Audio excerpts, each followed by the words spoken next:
नमस्कार मंडळी, मी रुपाली तुमचं स्वागत करते आजच्या एका नवीन ब्लॉगमध्ये. अपेक्षा करते तुम्ही सर्व ठीक असाल, स्वतःची काळजी घेत असाल. तर आज आहे संडे आणि संडे म्हटलं की थोडंसं निवांतही असतं आणि थोडीफार ना आठवड्याभराची जी कामं असतात ती सुद्धा करायचा वेळ असतो. तर इथे सकाळी मी स्वयंपाकाला सुरुवात केली. म्हणजे मला आता पूजा वगैरे सुद्धा देवांची करायची आहे. पण म्हटलं आधी आपण थोडंसं स्वयंपाकाचं आवरून घेऊया, म्हणजे वेळेवर जेवणसुद्धा होईल. नाहीतर काय होतं ना, निवांत करताना जेवणाला दुपारचा खूप जास्त उशीर होतो. आणि इथे मी आता डाळ वगैरे भिजत ठेवली, म्हणजे छान ती ना सॉफ्ट बॉईल होते आणि मग ती डाळ खूप छानसुद्धा लागते. तर थोड्या वेळ आधी भिजत ठेवली ना की ती शिजलीही जाते व्यवस्थित. त्यानंतर इथे ना माझी पितांबरी जी होती ती संपलेली होती. म्हणजे खरं तर मी पितांबरी वापरत नाही, क्लिनिंग पावडर वापरते. तर ही भैया पावडर जी आहे ना, तर तीच मी वापरत असते क्लिनिंगसाठी. ही थोडीशी ना व्हाईट कलरची दिसते आणि आपली नेहमीची जी पितांबरी असते ना, ती थोडीशी ना हाताला जळजळते माझ्या. माझी स्किन ड्राय असल्यामुळे ना खूपच जास्त माझे हात जे होतात ना ते खराब होतात. त्यामुळे मी शक्यतो ही पावडर वापरते.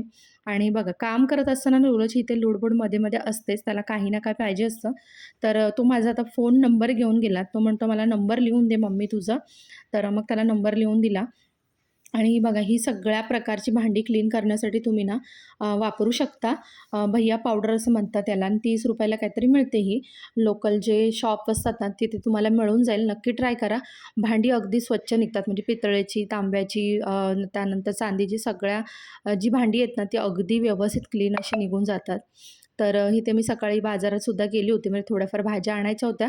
काही मिरची वगैरे आणि कोथिंबीर, कढीपत्ता, त्यानंतर पुदिना वगैरे असं थोडंफार काय आणायचं होतं. तर म्हटलं चला, आता खाली आपण उतरलोच आहोत, तर घेऊन येऊया. कारण नाश्त्याला मला सँडविचसुद्धा बनवायचं होतं. तर मी सँडविचसाठी खास करून गेली होती आणि दूधसुद्धा आणायचं होतं. तर मिरच्या ज्या आहेत त्या लगेच मी ते काढून घेतल्या आणि स्वच्छ करून घेणार आहे. तर झटपट करून तिथल्या तिथे करून घेणार आहे. म्हणजे कसं मग पसारासुद्धा राहत नाही, पटकन कामंही आवरली जातात. आपल्या बायकांना ना टाईम मॅनेजमेंट खूप जास्त बेस्ट जमतं असं मला वाटतं. म्हणजे योग्य वेळेला ना योग्य दिशा कशी द्यावी हे आपल्या हातात असतं आणि हे आपल्याला ना बायकांना खूप जास्त परफेक्ट जमतं असं मला तरी वाटतं. त्यानंतर आपण ना कधी-कधी खूप जास्त विचार करतो, की एखादी गोष्ट आपण आता उद्या करू, नंतर करू, थोड्या वेळाने करू आणि अशामध्येच ना बऱ्याचशा गोष्टी राहून जातात आणि त्या वेळेवर पूर्ण होत नाही आणि मग आपल्याला ना रिग्रेटसुद्धा होतं.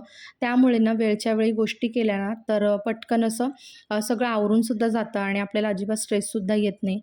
तर तुमच्याशी बोलता-बोलताना माझी कामंही सुद्धा आवरत आहेत आणि असं बऱ्याचदा होतं ना, की मला जर एखाद्या दिवशी शूट करायचं असेल ना, तर मला एक्स्ट्राचा वेळ द्यावा लागतो. कारण कॅमेरा अँगल घेणं किंवा कॅमेरा ठेवणं, मोबाईल्स म्हणजे स्टँड लावणं वगैरे थोडंसं डिफिकल्ट होऊन जातं आणि तुम्हाला माहिती आहे माझं किचन छोटं आहे, त्यामुळे जरा जास्त डिफिकल्ट होतं. त्यामुळे ज्या दिवशी मला शूट करायचं असेल ना, त्या दिवशी मी थोडं एक्स्ट्रा टाईम देत असते सगळ्या गोष्टींना. त्यामुळेच हे मॅनेज होतं. म्हणजे यूट्यूब करणं हे सुद्धा खूप सोपी गोष्ट आहे असं नाही आहे. थोडा त्याच्यामध्ये मेहनतसुद्धा आहे, थोडा वेळसुद्धा द्यावा लागतो. तर इथे बघा, डाळ माझी फोडणी देऊन झाली होती आणि अशी काही दिसते डाळ. जर आपण थोड्या वेळ आधी भिजत ठेवली ना, तर ती खूप छान मऊसूत शिजली जाते आणि एकजीव होऊन जाते. तर आता वरून खोबरं पण टाकते. आम्ही कोकणी आहोत, त्यामुळे आमच्या प्रत्येक जेवणामध्ये खोबरं असतं. म्हणजे प्रत्येक भाजीमध्ये म्हणा, डाळीमध्ये म्हणा, तिखट आमटीमध्ये, सगळ्यामध्ये ना आम्हाला खोबरं हा प्रकार लागतच असतो. त्याशिवाय आम्हाला जेवण जे आहे ना, म्हणजे घशाच्या खाली उतरत नाही असं म्हटलं तरी चालेल. तर काल कोथिंबीर वड्या वगैरे ना मी बनवून ठेवल्या होत्या. तर आता म्हटलं त्या फ्राय करून घेते जेवणासोबत खायला आणि थोडा वेळही होता. म्हटलं चला हे करून घेऊया. तर असंच असतं की आपल्याला आपण जर अशा थोडं टाईम मॅनेजमेंट गोष्टी करून ठेवल्या ना, तर आपल्याला सोप्या जातात. तर बघा, मी काल ह्या कोथिंबीर वड्या बनवून ठेवल्या होत्या. त्यामुळे मला त्या आज उपयोगी पडल्या. म्हणजे मला आज काहीतरी चटपटीत खावंसं वाटत होतं आणि डाळ भात सोबत म्हटलं चला कोथिंबीर वड्याही छान लागतात. इव्हनिंग झाली होती आणि मी इथे ना प्रज्ञाच्या शर्टला बटन लावत बसली होती. तर मला ना जुने दिवस आठवतात, ज्यावेळेला आई असं शर्टला बटन लावणं किंवा मग एखादी गोष्ट उसवली असेल तर ती शिवणं वगैरे सगळं करायचे. आता इतकं सगळं अपडेट झालेलं आहे, पुढे गेलेलो आहोत आपण, की एखादी गोष्ट उसवली किंवा फाटली, काही झालं तरी आपण पटकन मशीनवरती स्टिच करून घेतो. पण पूर्वी तसं नसायचं. छोट्या-छोट्या गोष्टींसाठी पण ना किंवा मोठ्या गोष्टी असू द्या, घरी शिवल्या जायच्या हाताने, हातशिलाईने. आणि खरं त्याची एक वेगळीच मजा होती. लहान असताना आईसुद्धा आमचे काय असे कपडे उसवले किंवा मग काय असेल तर हाताने शिवून द्यायची आणि ती अगदी सरसर शिवून द्यायची. तेवढं फार काही आपल्याला फास्ट जमत नाही, पण मी प्रयत्न करत असते. शिवणं फार कमी होतं. माझ्याकडे शिलाई मशीन असल्यामुळे काय असं उसवलं तर मग मी शिलाई मारून घेते. पण आता बटन लावायचं होतं आणि खूप दिवसापासून हे लावायचं राहून जात होतं. तसे 2 युनिफॉर्म आहेत. पण आज हे म्हटलं लावून घेऊया. वेळ पण होता आणि अशी फार काही आज कामंही नव्हती. कारण थोडं टाईम मॅनेजमेंट असलं ना, की आपल्याला स्वतःलाही थोडा वेळ देता येतो. जेवणामध्ये ना आज मस्त असा पनीर घोटाळा बनवला होता. ॲक्चुअली YouTubeवरती ना मी हा व्हिडिओ खूप दिवसपासून पाहत होते. तर म्हटलं आपण चला बनवून बघूया आणि मी पहिल्यांदाच ट्राय केला होता. तसं तर खूप छान झाला होता हा. फक्त थोडंसं ना माझ्याकडून आमचूर पावडर जी आहे ती थोडी जास्त पडली होती. त्यामुळे थोडंसं ना आंबट लागत होतं. पण बाकी जी टेस्ट होती ना पनीर घोटाळ्याची तर खरंच खूप छान होती. आणि यासोबत ना मी रोट्यासुद्धा बनवल्या होत्या घरच्या घरी अगदी.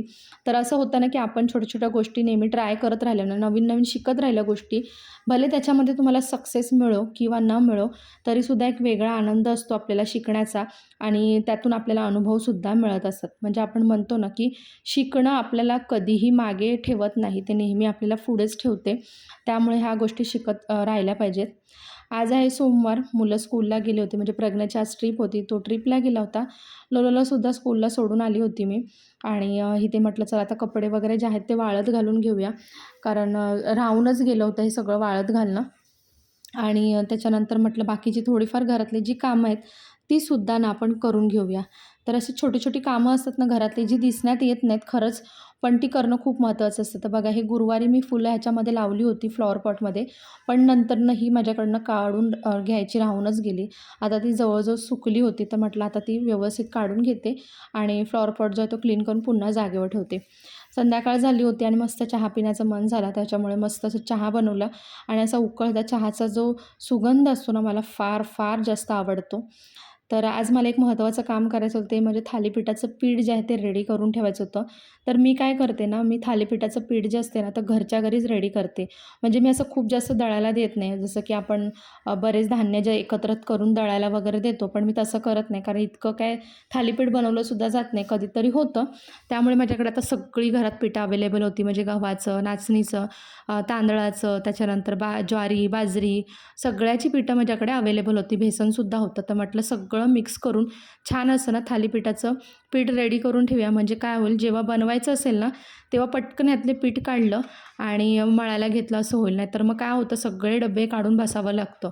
आणि थोडंसं ओवा आणि मी ह्याच्यामध्ये ना तीळसुद्धा काढून घेतलं. टाकून घेतलं म्हणजे कसं होतं, की प्रत्येक वेळेला ना जेव्हा थालीपीठं बनवायचे तर सगळे डब्बे मला मला काढण्याची गरज नाही. फक्त पीठ काढलं त्याच्यामध्ये तुम्ही जे आवडीच्या भाज्या टाकत असाल त्या भाज्या, त्यानंतर कांदा वगैरे कट करून थालीपीठं मस्त गरमागरम थापली, तर ती खायलाही सोपी जातात आणि आपल्याला कंटाळा येत नाही. कारण अशा पौष्टिक गोष्टी ना आपण नेहमी खात राहिलं पाहिजे. आपल्या शरीरासाठी खरंच या गोष्टी खूप खूप जास्त इम्पॉर्टंट असतात. त्यामुळे ना प्रिपरेशन करायला कंटाळा करू नका. म्हणजे असं थोडीशी तयारी करायला ना कंटाळा करतो आणि मग आपल्याकडनं अनहेल्दी गोष्टी खाऊन जातात.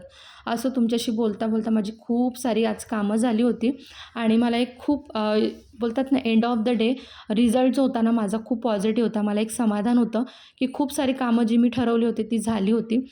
तर आता दिवाबत्तीसुद्धा करून घेते आणि आजचा जो व्लॉग आहे तोसुद्धा मी इथेच एंड करते. संध्याकाळच्या वेळेला अशा प्रकारे ना धूप, दीप करणं मला फार आवडतं. मी आधीसुद्धा खूप साऱ्या व्लॉगमध्ये तुमच्यासोबत शेअर केलेला आहे.